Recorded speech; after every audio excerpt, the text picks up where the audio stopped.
नमस्कार। कल कुछ ऐसी तस्वीरें देखने को मिली जिन्हें देखकर मैं ये सोचने पे मजबूर हो गई कि क्या सच में हमारे अच्छे दिन चल रहे हैं। और अगर ये दिन जहाँ किसान भुखमरी से मर रहा है और जो युवा हैं वो बेरोजगारी से मर रहे हैं, अगर इन्हें अच्छे दिन कहते हैं ना, तो शायद इससे अच्छे तो हम हमारे बुरे दिनों में थे। मैं यूपी से नहीं हूँ, लेकिन कल उत्तर प्रदेश के नौजवानों का जो हाल मैंने देखा, वो देखकर मैं ये वीडियो बनाने पे मजबूर हो गई। मतलब मैं अंदर से, मेरा मन रो रहा था कि सिर्फ एक रोज़गार चाहते हैं हम सरकार से, अपनी से, वो भी हमें नहीं मिल पा रहा है। क्योंकि जो सरकार है वो युवाओं को शायद सिर्फ एक वोट बैंक की तरह देखती है, जिन्हें मन लुभावन वादे करके वो अपनी कुर्सी तो पक्की कर लेती है।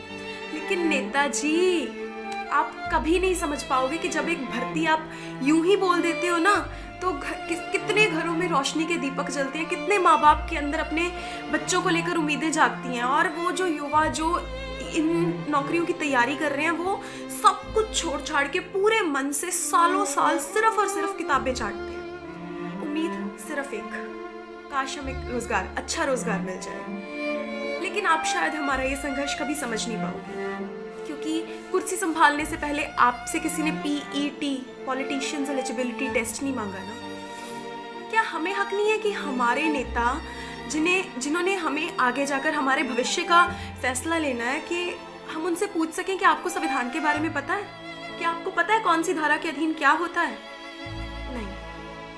आज सिर्फ एक सवाल पूछना चाहूंगी मैं, सर, अगर हर साल आप शिक्षा बजट को इतना बढ़ा देते हो, तो अगर शिक्षा के लिए शिक्षक ही नहीं होंगे, तो आप बताइए कि उस बजट के साथ आप क्या करोगे?